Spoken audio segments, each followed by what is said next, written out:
Buenas noches, licenciado. Bueno, Buenas noches, Las licenciado. bases de... Buenas noches, licenciado. buenas noches.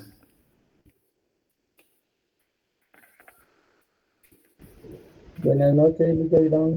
Buenas noches.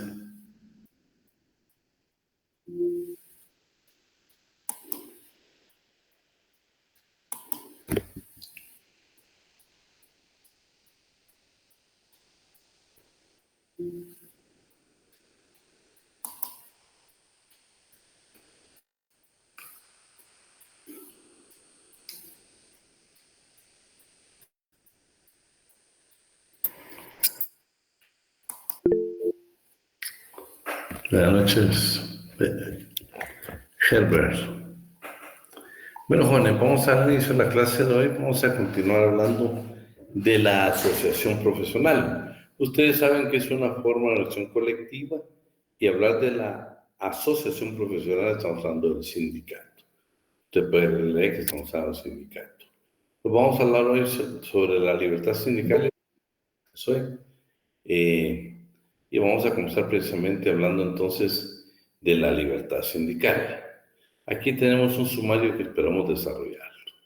En la introducción, claro, la extinción de las corporaciones de oficio marcó el final de un sistema de producción que era el sistema feudal.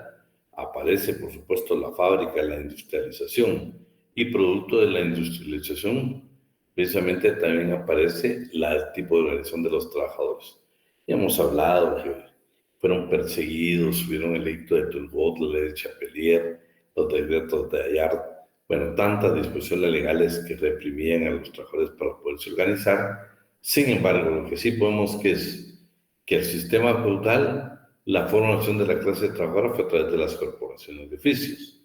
El sistema capitalista de la gran industria, lo que el trabajador tuvo que hacer para fortalecerse fue exactamente la formación de los sindicatos. Por ejemplo, encontramos nosotros que en el ejercicio de perseguir la creación de un grupo, y bueno, nosotros como seres humanos tenemos nuestra propia personalidad jurídica, sin embargo, pues ya unidos como trabajadores, pertenecemos a la personalidad jurídica de un sindicato, ¿sí? Dice que todos los sindicatos, pues todo tipo de agrupación en tiempos de la industrialización, habían disposiciones legales que eran sancionadas fuertemente de cualquier coalición, cualquier agrupación, cualquier acción de trabajadores. Sin embargo, Inglaterra, como hemos visto que se dio el primer sindicato, ya en 1871 votó para crear la ley que se denominó Ley de Sindicatos Profesionales. Hablando un poco pues de la historia. México sabemos de que precisamente fue en la Constitución de 1917 donde ya se promulga precisamente derechos de la clase trabajadora. ¿Qué es libertad sindical? Bueno, algunos tratadistas hablan primero que es la libertad. Libertad significa posibilidad de acción, opciones humanas reguladas por el orden jurídico con la finalidad de hacerlas compatibles dentro de una sociedad. El ser humano es libre, pero su libertad no puede ir en contra de los principios morales básicos, ni tampoco en contra de las libertades ajenas. Por ello, el derecho interviene para hacer compatibles las cualidades y aptitudes del ser humano, para que todos los componentes de la sociedad tengan la posibilidad de actuar en los límites del equilibrio y la armonía. Todo patrón y todo obrero tiene la libertad de trabajar aisladamente o de entrar a un sindicato, también para abandonarlo. La libertad sindical consiste en para cada persona la facultad de afiliarse a un sindicato y al sindicato de su elección cuando existieran varios, la facultad de no afiliarse y por último la facultad de abandonar un sindicato. ¿Qué características tiene precisamente la libertad sindical? El derecho individual debe asociarse profesionalmente. La estructura sindical como manifestación del derecho reconocido. La acción sindical como derecho de ejercitar sus funciones de tutela profesional y un ordenamiento jurídico que le permita el libre ejercicio. Ya en la Constitución italiana del 39, en el artículo 39, habla de la organización, pero no de asociación.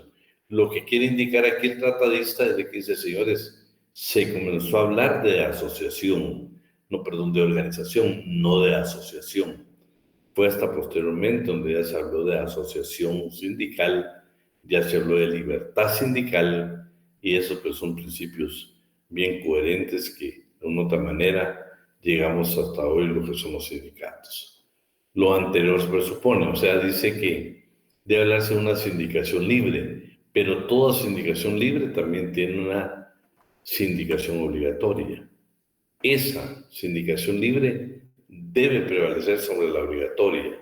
La autonomía sindical contra un dirigismo sindical. La pluralidad sindical contra la unidad sindical. Acerca de este concepto, Barrionuevo Peña, profesor de la Universidad de Madrid, indica en su artículo Los sindicatos y acciones de empresarios. Expresa que la libertad sindical tiene dos bases sustentadoras esenciales.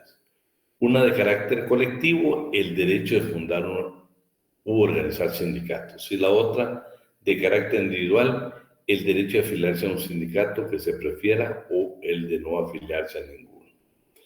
Por favor, no sé si estará Eric en clase. Creo que no está. Entonces, por favor, todo lo que está sobresaltado el día de hoy es lo que vamos a evaluar para efectos de estudio. Principios de la libertad sindical en la Constitución de la OIT. Fíjese que la crítica que se le hace precisamente, que le hacen estos tratadistas mexicanos a la Organización Internacional del Trabajo, es que dice, ni en sus principios de la Constitución de la OIT, ni en sus convenios, nos habla claro y preciso. En el preámbulo habla la frase de libertad sindical, o sea, el preámbulo de la Constitución, pero dice que en el inciso B de la Declaración de Filadelfia habla de libertad de opinión y de asociación. Y eso pues es totalmente diferente a lo que sería la libertad sindical. Es evidente que no existe una definición expresa de los términos de libertad de asociación o libertad sindical en el texto constitucional. Está hablando de constitucional, pero la Constitución de la OIT, no está hablando de la Constitución guatemalteca, no está hablando de la Constitución, el momento donde fue creada el grupo de normas que regulan la creación de la Organización Internacional del Trabajo. ¿Sí? Sin embargo, dice que ya posteriormente se vieron convenios como el 87 y el 98. El 87 concretamente, que se refiere a la libertad sindical. El respeto del principio de libertad sindical, tal como resulta en el preámbulo de la Declaración de Filadelfia, han sido considerados como razón más una obligación impuesta constitucionalmente, o sea, una imposición impuesta en el momento que se constituyó la OIT a los Estados miembros, y no como un principio meramente dirigido a orientar la acción de la OIT. Hay que considerar que la Organización Internacional del Trabajo es una organización permanente, por lo que los conceptos requieren una interpretación evolutiva que permita adaptarlos a un mundo de constante cambio, de forma tal que asegure la permanencia de la organización y de sus principios y normas puedan aplicarse, sin violar su texto de una interpretación evolutiva y flexible.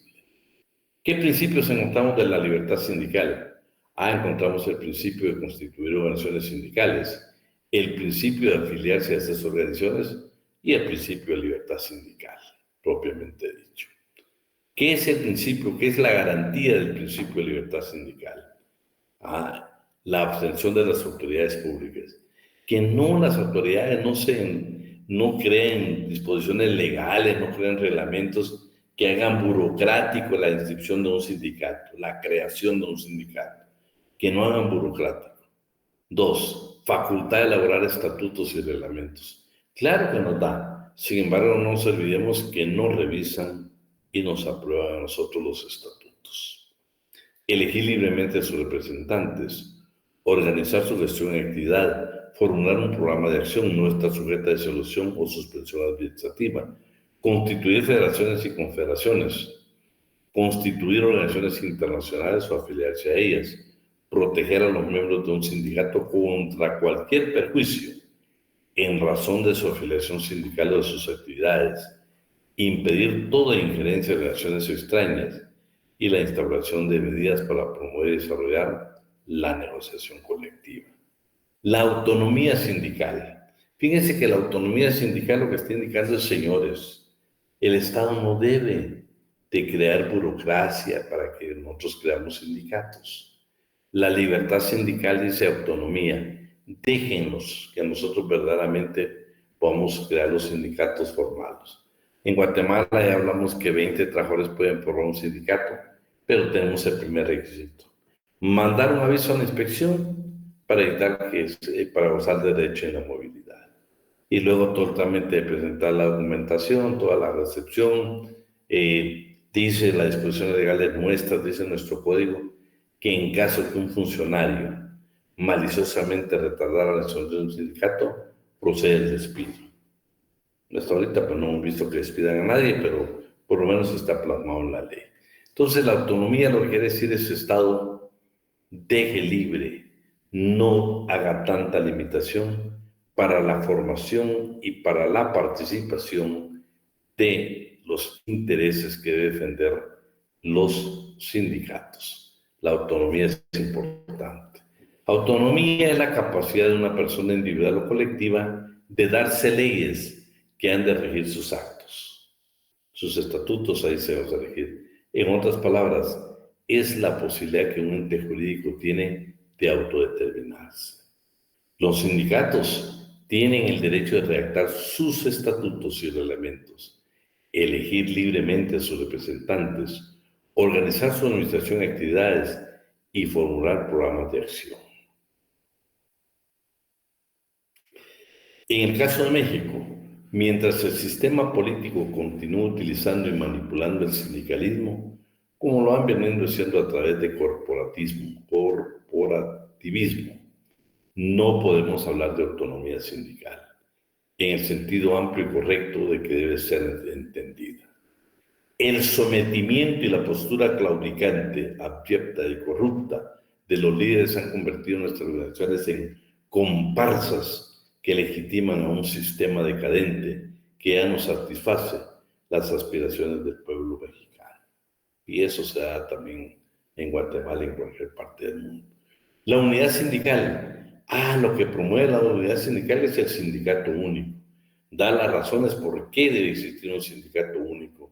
Para evitar la división, para evitar que el trabajador pierda fuerza, para evitar la división de los trabajadores. Hoy mismo se dan cuenta ustedes, los que felicitan a esa unidad sindical, los que felicitan un sindicato único para evitar la división de los trabajadores. Una unidad sindical que también va a indicar que no debe existir la pluralidad, porque eso va a ocasionar muchos problemas.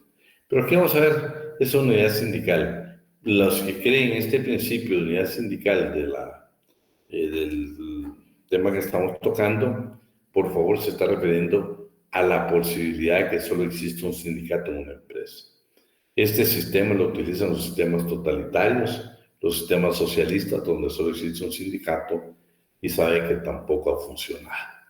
O sea, la pluralidad sindical, que también lo vamos a ver más adelante, es lo que adoptan esta legislación México y otros países, que hayan diversos sindicatos. Por eso en la institución, en la dependencia, en la empresa que usted trabaja, hay derecho que existan 2 o más sindicatos. El Ministerio de Salud creo que son más de 50 sindicatos, el Ministerio de la Educación, en la universidad más de 15 sindicatos. La ley permite en Guatemala la pluralidad sindical y no el sindicato único. Claro, todo tiene su pro y tiene su contra. ¿Quién me puede leer con lo que dice unidad sindical, lo que está de amarillo?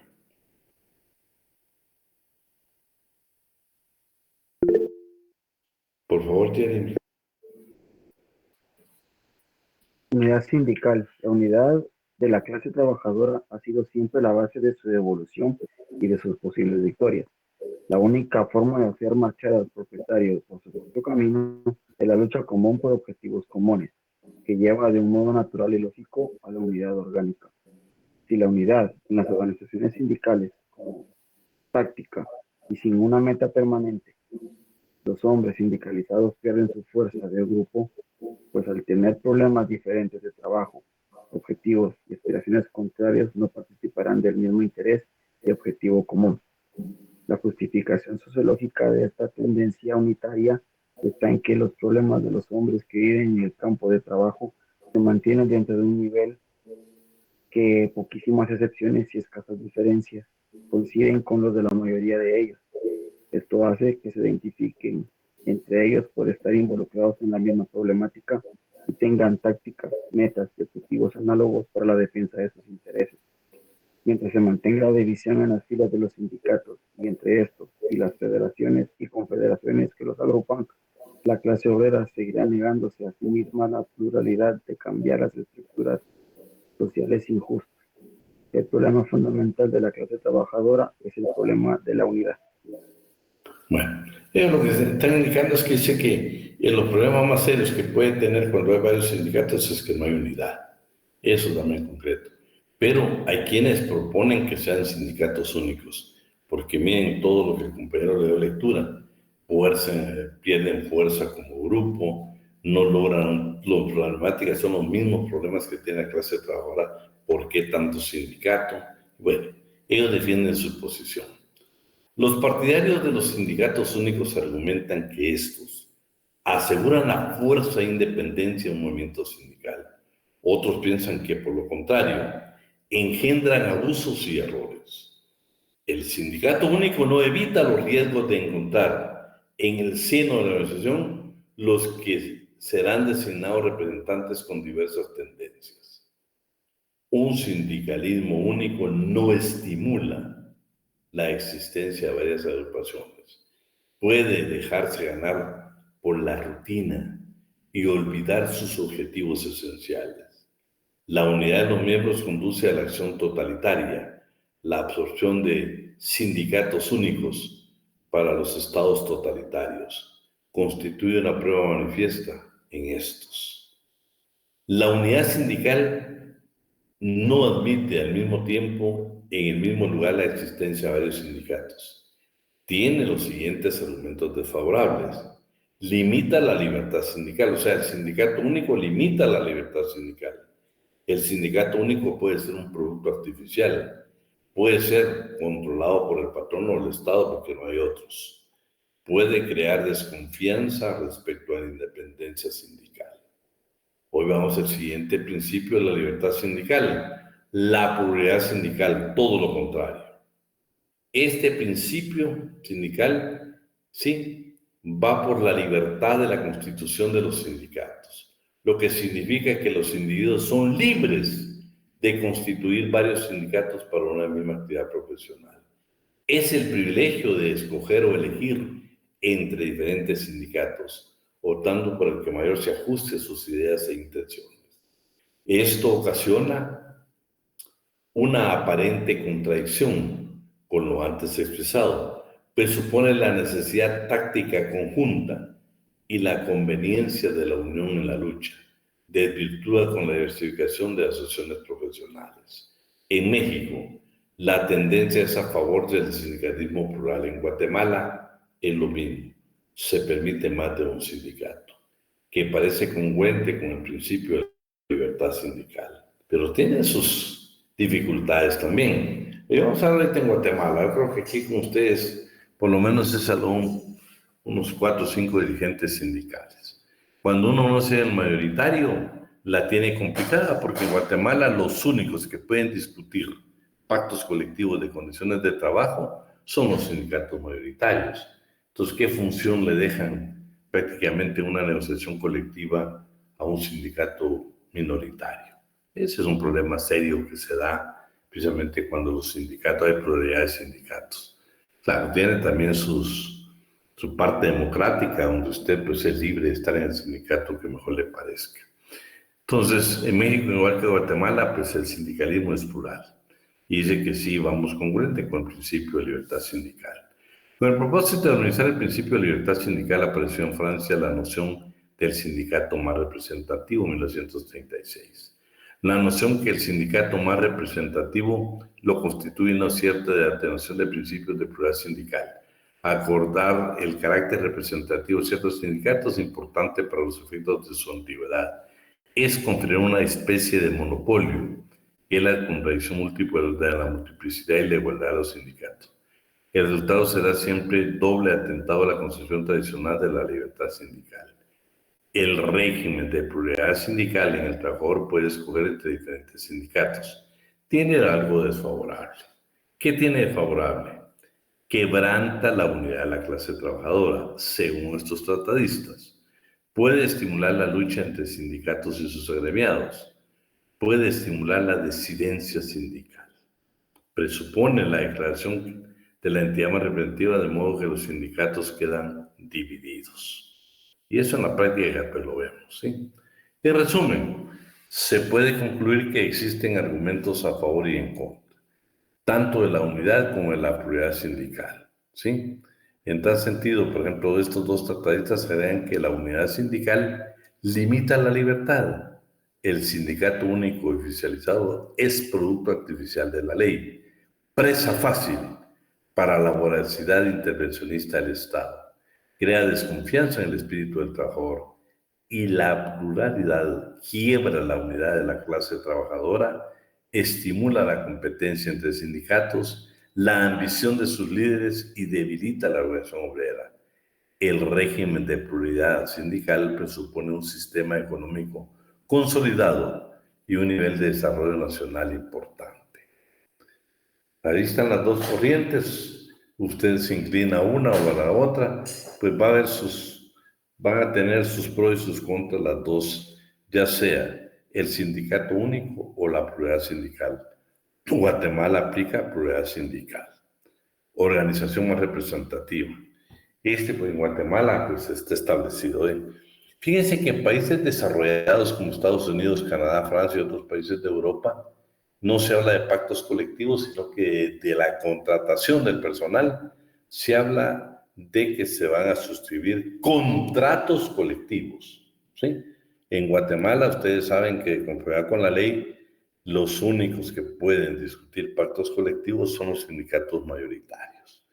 Las representaciones que existen en INTECAPI, en el Seguro Social, en las comisiones paritarias de salario mínimo, en los tribunales de conciliación, en los de arbitraje, bueno, en un sinnúmero de instituciones donde hay representantes de los patronos sindicalizados, precisamente es a través del sindicato mayoritario.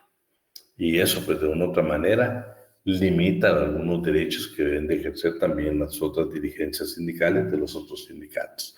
Pero, como les digo, es criterio muy personal que podemos tomar en cuenta. Entonces, en Guatemala, ¿con quién se van a discutir? Va a ser con los que tengan mayor número de afiliados. En Guatemala, pactos colectivos de condiciones de trabajo, porque aquí el contrato colectivo no es aplicable, no es aplicable. Pero en esos países sí, desde el momento que se toma, hay cláusulas que se van a incorporar a los contratos colectivos y van a ver qué cláusulas, vamos a ver más adelante, ¿eh? Entonces estamos en este criterio, que son las organizaciones que más... claro, aquí le hacen la crítica y dicen, señores, pero eso no debe ser lo suficiente. Lo vamos a leer para que nos quede grabado. ¿Quién nos apoya donde dice con posterioridad? Esos 3 párrafos. Por favor. Con mucho gusto, licenciado. Con posterioridad, el derecho positivo francés en 1936 adoptó el vocablo de referencia en razón de la existencia de varias organizaciones, es decir, la pluralidad sindical dentro de una misma profesión. Entra en disputa y por la representación. ¿A cuál otorgar la representación sindical y con qué crédito? Es difícil fijar todos los elementos que deben ser tomados en cuenta. No basta considerar solo el número de afiliados como el único criterio para juzgar el carácter representativo. Siempre queda algún factor librado a la apreciación discrecional de la autoridad y de su aplicación. El problema surge cuando uno de los sindicatos legalmente constituidos pretende representar los intereses de la profesión o industria.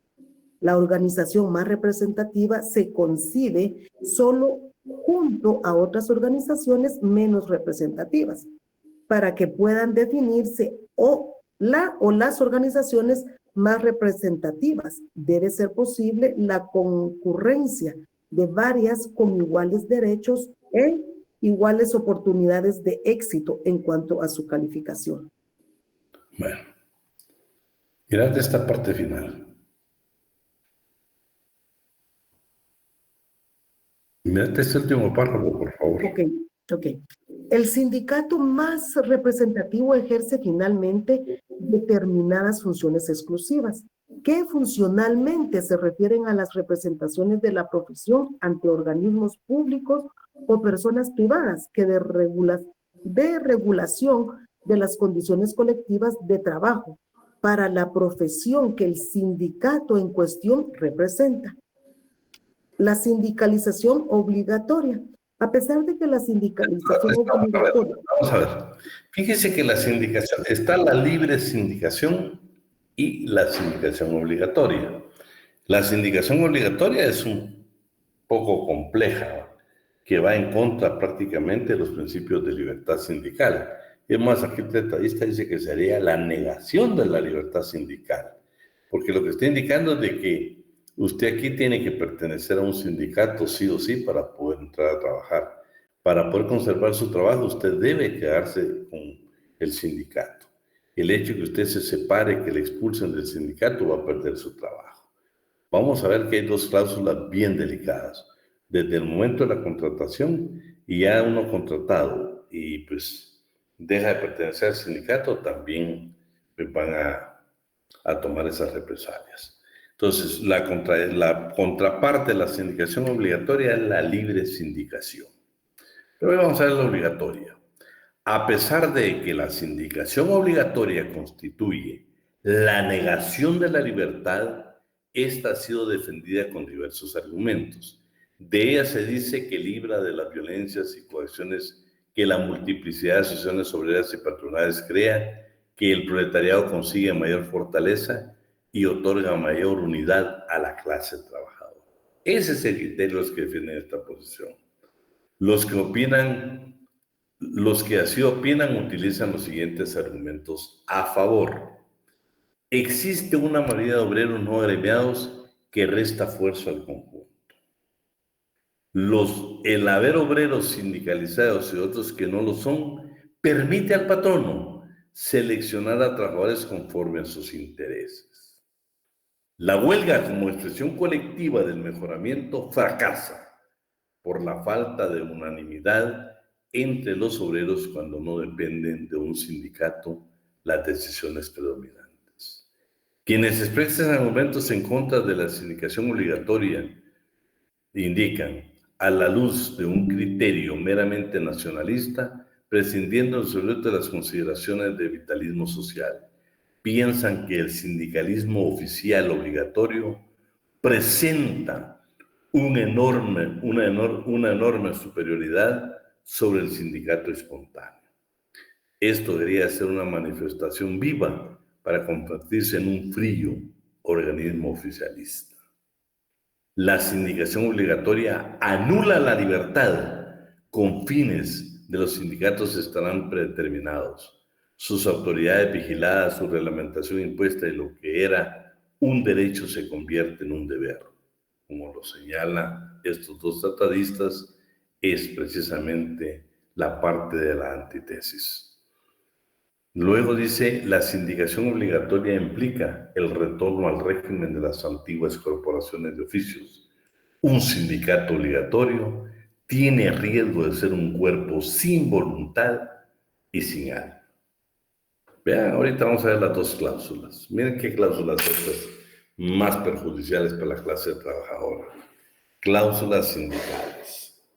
La de exclusión por ingreso y la exclusión por separación. Veamos la primera, exclusión por ingreso. Establece la obligación del patrono de contratar solamente a trabajadores sindicalizados. Ahí nos están limitando hasta la libertad del trabajo, con Guatemala como principio constitucional. Menos más que estas no se ven en Guatemala, son doctrinarias. Exclusión por separación. La obligación que tiene el patrono de despedir al trabajador que haya sido expulsado, separado, que voluntariamente se retire del sindicato. Vean, ese es motivo suficiente para que nosotros perdamos nuestro trabajo. Estamos violentando un derecho que es el derecho al trabajo. Vamos a lo siguiente, que alguien me apoye ahí donde dice las cláusulas de presión y exclusión. Porque, por favor, quiero que me lo anote alguien ahí porque lo vamos a evaluar. Por favor, Maribel. Las cláusulas de admisión.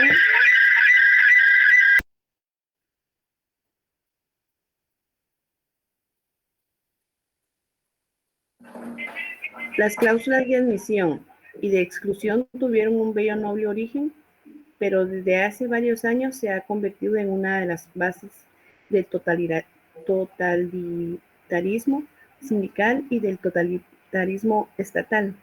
Quienes más atentan contra la libertad sindical son las asociaciones profesionales al ejercer coacción sobre los trabajadores a fin de inducirlos a la afiliación y aceptar su disciplina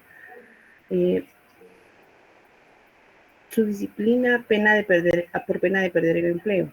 Estas cláusulas pueden ser exclusión de ingresos o taller cerrado, closet shop, en lo cual el patrón se compromete a no admitir a su empresa a trabajadores que no están afiliados a la asociación que ha estipulado en el convenio, y sus cláusulas de taller sindical, union shop o de mantenimiento de miembros sindicales, manteniéndose off membership, mediante los cuales se otorga un plazo de los obreros para afiliarse al sindicato y se les impone continuar con el mismo hasta que dure el empleo. Bueno, estamos ahí, por ejemplo, miren que todo eso se lo voy a preguntar, esto sí quiero que me lo anote. Y vamos a dejar todo lo que tenemos subrayado. Léete esto, Maribel, por favor. ¿Qué dice Néstor de Buen? Néstor de Buen, después de analizar las opiniones de nuestros tratadistas en pro y en contra de las cláusulas de admisión y de exclusión, así como las de la constitucionalidad o inconstitucionalidad de ambas, incluye afirmando que la fuerza de los sindicatos no debe fundarse en el terror, sino en los resultados positivos de un esfuerzo precisamente encaminado a la consecución de mejores condiciones de trabajo y de vida para sus integrantes. A pesar de que, según él, es innegable la constitucionalidad de la cláusula de exclusión por separación, esta debe ser relegada e inclusive eliminada de la ley. Bueno, vamos a aprovechar para hacer un comentario. Vamos a darle ingreso aquí a Dan. Léete esta parte. Entre los requisitos que son necesarios para un trabajador sea expulsado válidamente de su sindicato se encuentra el que los hechos que motiven la expulsión estén previstos en los estatutos de las organizaciones y queden debidamente probados. Por lo tanto, las juntas que están facultadas para examinar si los hechos que fundan la expulsión tuvieran una existencia real y quedaron acreditados, y en caso contrario, declarar que la expulsión fue indebida, sin que esto extrañe intromisión de las juntas en la vida interna del sindicato.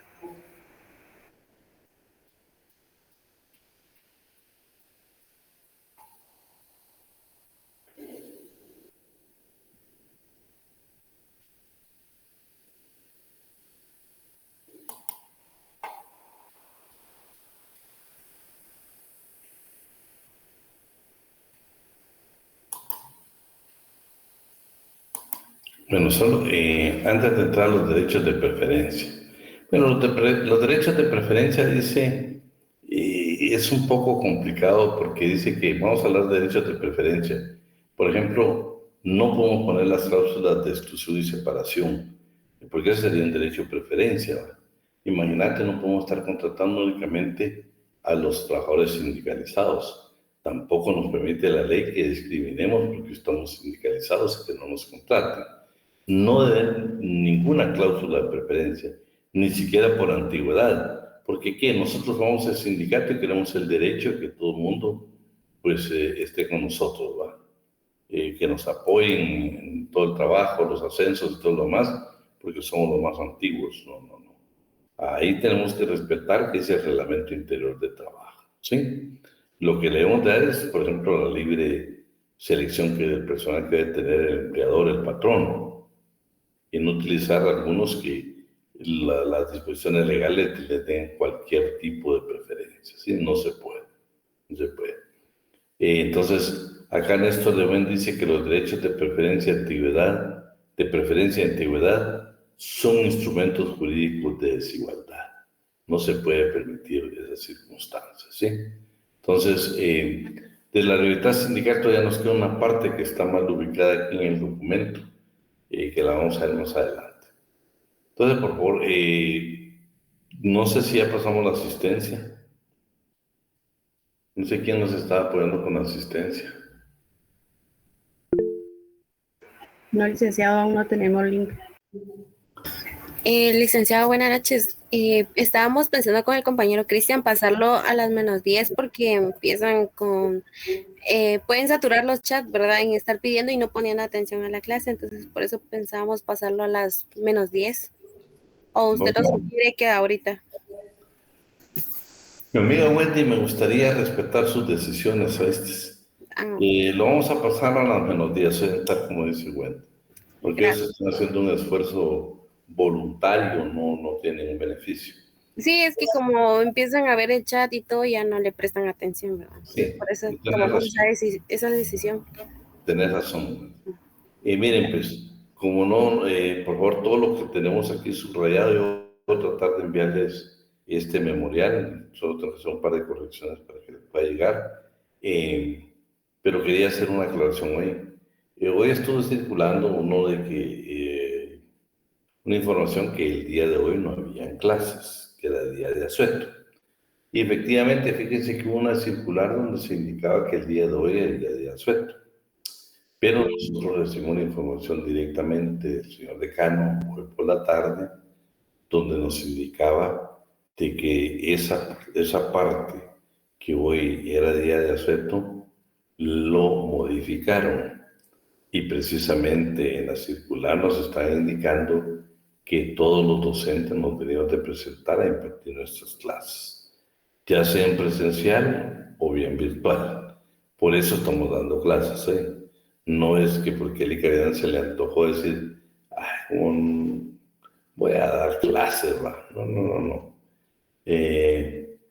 Fíjate, Sofía, que el lunes no he verificado porque como yo doy martes y doy el día, yo doy miércoles y viernes, no he verificado. Yo tengo entendido que sí hay, es oficial. Que por cierto, no sé si en este mismo, déjeme solo un minuto.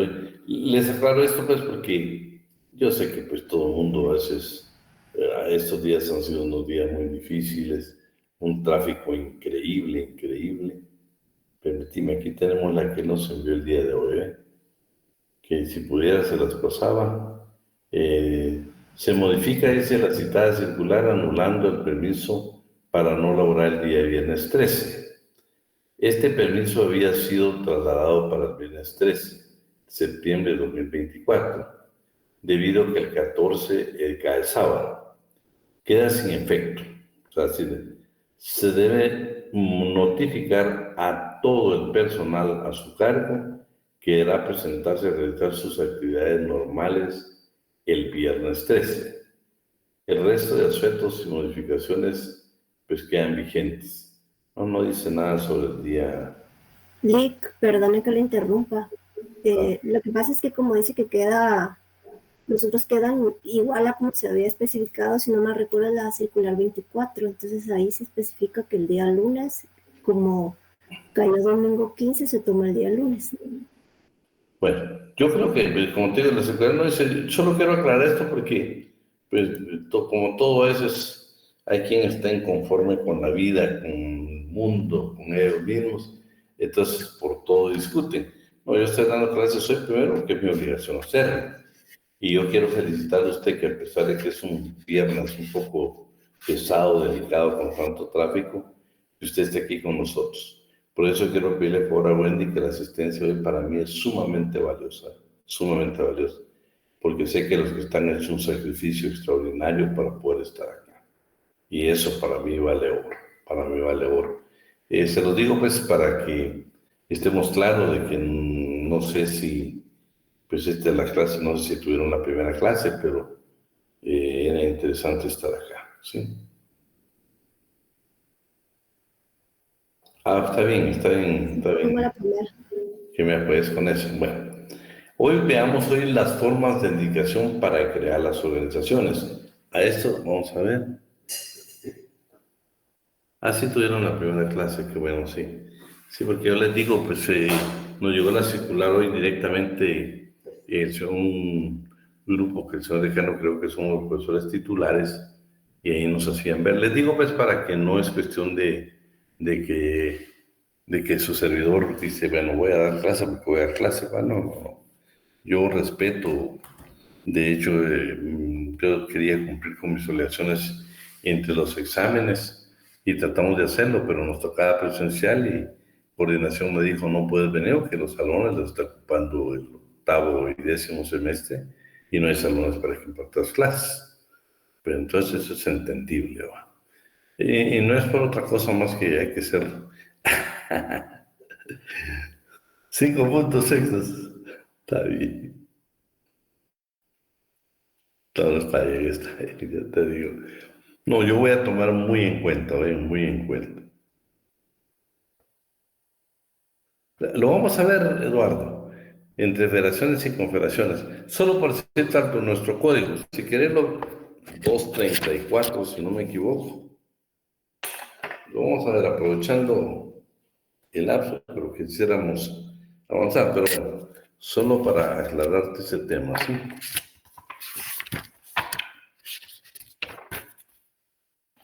Que por cierto, te quiero decir de que hay sindicatos que terminan formando, déjame, aquí está, léete el 233, o alguien tiene el 233 y tiene su código.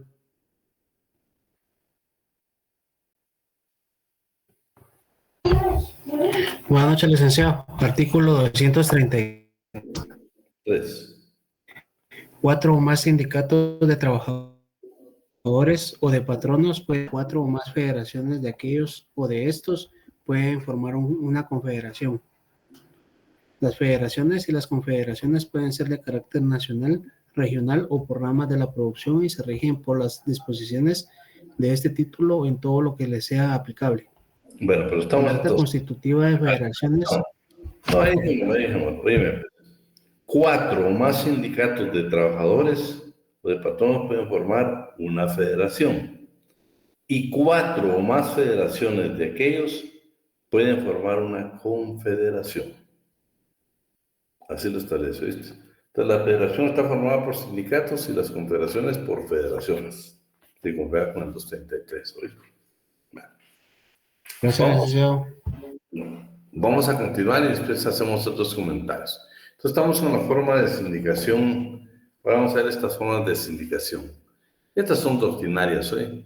Por ejemplo, la sindicación vertical. Consiste en los sindicatos formados por trabajadores de una empresa sin importar su profesión o oficio y su ámbito de ejercicio será dentro de la misma empresa y sus decisiones beneficiarán a la totalidad de trabajadores.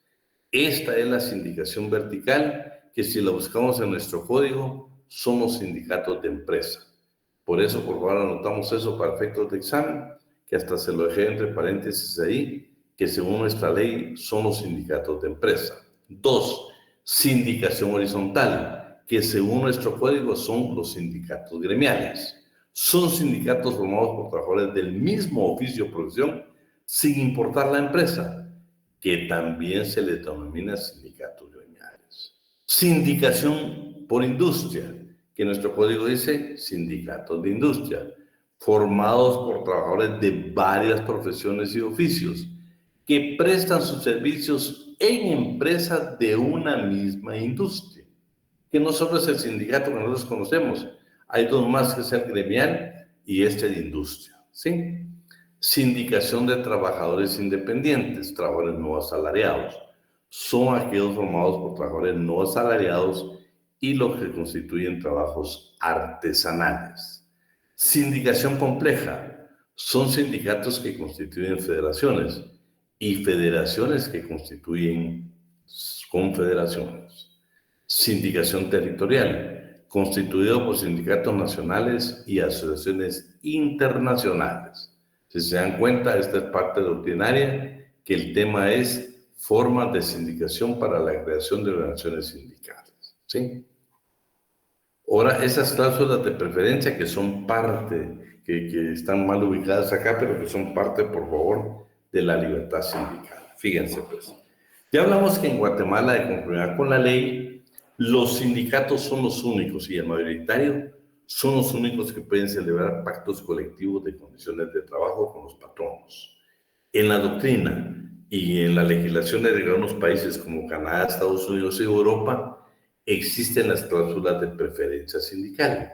Vean, como son países industrializados, por ejemplo, si Wendy Carolina es gerente de una empresa, bueno, una corporación, una empresa, como usted quiere llamarlo, una sociedad, y necesita, por ejemplo, la construcción o determinados oficios. Entonces ella viene y contrata, por ejemplo, imaginemos que ella pues administra un condominio y ese condominio necesita que pinten todas las casas y el área verde. Entonces ella va en Estados Unidos, Canadá, Europa y busca un sindicato de pintores de casa, por supuesto. Y entonces ella viene y firma no un pacto colectivo, firma el contrato colectivo, porque en esos países funcionan los contratos colectivos. Acá en Guatemala no funcionan, pero en esos países sí. Ahora, Wendy tiene dos opciones: manejar ahí la libertad positiva o bien la libertad negativa, con cláusulas que va a incorporar al contrato individual de trabajo. ¿Y cuáles son esos? La libertad positiva, la libertad del trabajador o de los trabajadores de formar sindicatos. Vean, miramos qué pasa en Canadá. Wendy vive en Canadá y pues es la administradora, ya contrató el sindicato de pintores. Pero permite incluir en los contratos colectivos las cláusulas siguientes. Wendy y el sindicato van a incluir estas cláusulas. Miren qué cláusulas más interesantes. Se las voy a preguntar en el examen, ¿no? Eso es segurísimo. Imponer como condición de empleo la adhesión a un sindicato determinado. Entonces, mire, si los integrantes del sindicato no son suficientes para pintar todas las casas, pues hay que contratar más. Pero los requisitos que en contrato colectivo tienen que estar adheridos al sindicato. Pero resulta que ya no tiene más opciones Wendy. No, el 2 dice preferir en materia de empleo a los adheridos a un sindicato determinado.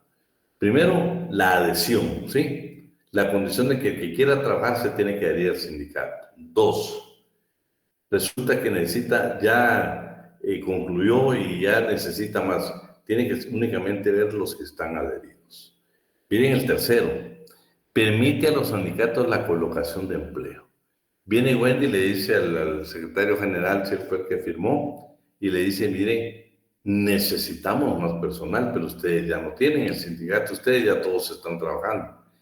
Entonces sí se permite en el contrato que está celebrando patrón y trabajador, en el contrato colectivo, una cláusula que diga que el sindicato va a ser un agente de colocación de empleo. Que saben que está prohibido por la OIT y en Guatemala pues está prohibido salvo lo del marino mercante. En este caso, el sindicato tiene obligación de dictar reglas y aplicarlas de manera justa y no discriminatoria.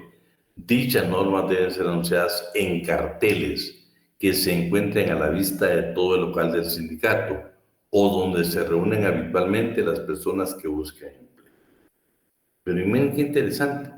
En el contrato colectivo van a pactar que este sindicato se constituye un agente de colocación. Pero más interesante la cláusula número 4. Vean pues, aquí se puede pactar y va a decir que las cuotas sindicales pues se van a descontar. Pero esos países pero también obligan de una u otra manera también a que los trabajadores no sindicalizados. En Guatemala usted sabe que si usted no está sindicalizado, no tiene por qué pagar una cuota, ni siquiera para pago de abogado, aunque tenga beneficios. Únicamente están obligados a pagar los que están afiliados al sindicato. pero acá sí lo permiten. Pero más interesante, ¿qué pasa? Vamos a poner pues que, ahí está, vamos a poner que Eduardo pues es muy religioso y practica una religión donde le dicen, Eduardo, usted no puede pertenecer a un sindicato. Usted, Eduardo, amigo, pues no va a conocer la patria celestial si se afilia a un sindicato. Hasta eso respetan estos países. Vea lo que dice. No obstante, el trabajador puede rehusar a formar parte de un sindicato u otorgar una cuota sindical cuando aluda motivos religiosos. Puede ser que Eduardo diga, miren, a mí mi religión no me permite estar dando una cuota sindical. Entonces lo que dice que van a pactar en el contrato colectivo Wendy y el representante del sindicato es que va a estar bien. Eduardo dice que por cuestiones religiosas, pues él no estará afiliado al sindicato, pero va a tener que trabajar. 2, pero resulta que Eduardo sí está sindicalizado, pero resulta que la cuota, su religión le prohíbe entregársela a un sindicato. Entonces dice que esa cuota o el equivalente a esa cuota debe ser entregado a un organismo de caridad registrado. Y en las cláusulas van a aceptar tanto patrono como trabajador, sindicato, van a aceptar de que esa cuota de Eduardo vaya precisamente a un organismo de caridad, pero debe estar debidamente registrado. Miren qué interesante.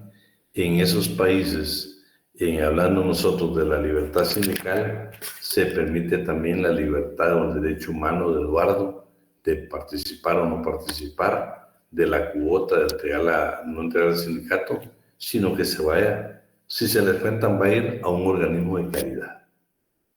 Eso es interesante, ustedes. Yo vi eso en Canadá, fíjense ustedes, tenía muy familiar en Canadá, y en el estado donde él estaba, se lo voy a tener que comentar. No es sindicato, pero me pareció algo similar. Fíjense que él me contaba que asistía a una iglesia evangélica. Y el lugar donde él estaba en Canadá, el diezmo no lo entregan ellos a la iglesia, sino que el Estado se lo descuenta y el Estado se lo entrega a la iglesia, pero condicionado. El Estado viene y le dice a la iglesia, tenés que hacer parte de caridad. Entonces es normal que en el lugar donde él estaba, que es un lugar determinado, dice que en las iglesias ahí normalmente, pues para la gente de escasos recursos, habían comedores parecidos a los solidarios a ustedes. Habían comedores para la gente de escasos recursos. Bueno, habían tantas cosas. La importancia de esa función social que debe hacer todas las iglesias. Imagínate en Guatemala qué bendición sería que todas las iglesias trataran de tener obra social. Es mi humilde opinión, ¿eh? Y le cuento esto de Canadá porque aquí me recordé con este organismo de caridad registrado. Estados Unidos. Estados Unidos dice que ¿qué es lo que permite? Está Wendy, pues ya no vive en Canadá. Wendy, te vamos a pasar para Estados Unidos. Entonces, Wendy con el representante del sindicato puede pactar lo siguiente en el contrato colectivo. Vamos a ver, ¿estás por ahí, Maribel? Maribel. Sí, licenciado, aquí estoy. Maribel, mírame estas 5 cláusulas que Wendy, representante del patrono, y vamos a poner Yosin, el representante de los trabajadores, van a firmar sindicato y patrono van a firmar un contrato colectivo. Pero en ese contrato colectivo, la ley en Estados Unidos les permite las siguientes cláusulas. Miremos las 5, por favor. Talleres preferenciales. El patrono conviene en dar preferencia en el empleo a los miembros de un sindicato, aunque sigue contando con la facultad de contar a trabajadores que no estén afiliados. Espérate. Vean qué diferente. Va a contratar, pero también tiene derecho, va a tener preferencia sobre los del sindicato. Preferencia. Pero si no, pues también, porque puede ser que tenga algunos trabajadores que sean mano de obra calificada, entonces va a quedar en el contrato que puede tener la facultad de contratar trabajadores que no estén afiliados. Vamos a la segunda. Mantenimiento de afiliación. Se exige a los empleados afiliados al sindicato que mantengan su afiliación, mientras que los empleados que no estén sindicalizados o los de nuevo ingreso no tienen por qué afiliarse. Bueno, entonces estamos. Si yo estoy sindicalizado cuando andé a trabajar a la empresa de Wendy, debo de mantener esa condición para conservar mi trabajo. Pero resulta que entró Eduardo, que no es sindicalizado, se le va a respetar esa condición. Pero resulta que Jocelyn la van a contratar porque ya no hay sindicato, no tenemos personal. Entonces Jocelyn no se le va a obligar porque es de primer ingreso. Ya se libertad de afiliarte o no al sindicato. Vamos con el número 3. Talleres exclusivos con empleados afiliados al sindicato, Union Shop. Se exige a todos los trabajadores, como a los de nuevo ingreso, que se afilien al sindicato después del transcurso de cierto tiempo, aunque se permite que el patrono contrate a trabajadores que no sean miembros del sindicato. Pero imagínate, ya te obligan a los de nuevo ingreso a afiliarte al sindicato. Continuamos. Talleres cerrados, closed shop. En este caso, se exige a los trabajadores que sigan perteneciendo al sindicato y a los que no son parte de este y los de nuevo ingreso se afilien obligatoriamente al sindicato. Imagínate ahí si todos pueden estar afiliados al sindicato. Cuota sindical obligatoria. En este caso, el empleador tiene la obligación de deducir del salario del trabajador las cuotas exigidas por el sindicato. Bueno, ahí estamos. Me interesan todos esos nombres en inglés ustedes porque se los voy a preguntar en el examen, ¿eh? Ahí se recuerda que son talleres cerrados, que son talleres exclusivos, ¿sí? Union Shop y la otra es Closed Shop, ¿sí? Bueno, estamos ahí. Ahí también está la cuota sindical obligatoria, ¿viste? Que alguien con buen inglés, ¿cómo se pronuncia? Check off. Check off. Muy bien, está bien. Eso se lo voy a preguntar, ¿eh? Para que usted la anote. Ahora veamos la libertad negativa. Aquí vamos a ver países como España y Francia. En España, nadie puede ser obligado a afiliarse a un sindicato. No puede existir discriminación en el empleo por razones de afiliación. Nulidad de cláusulas en los convenios colectivos que contengan discriminaciones favorables o adversas por razón de afiliación. Francia prohíbe a los empleadores tomar en cuenta la pertenencia a un sindicato o el ejercicio de una actividad sindical para tomar decisiones en lo concerniente a la contratación, la conducta, la repartición del trabajo, la formación profesional, la remuneración, el otorgamiento de prestaciones laborales, las medidas disciplinarias y el despido. Vean, todo esto es interesante porque todo está, ¿qué le dijera, ligado? Cuando veamos los organismos paralelos a los sindicatos, exactamente vamos a ver este tema. Tal vez, Wendy, demos un poquito más de tiempo para que conozcan que algunos no puedan por cuestiones de que irán todavía en la carretera. ¿Sí? Pensemos en eso. Bueno, con eso ya terminaríamos eso. Gracias. Y entremos directamente a los sindicatos en lo que dice nuestro código. Por favor, para efectos de examen, aquí está la etimología y nos vamos a ir a los principios democráticos. Todo este artículo número 207 quiero que lo lea. Principios democráticos de un sindicato. Artículo 207 del Código de Trabajo. Por favor, en presencial vamos a usar muchísimo el código. Los sindicatos se deben regir siempre por principios democráticos. ¿Cuáles son? Respeto a la voluntad de las mayorías, voto secreto y voto por persona.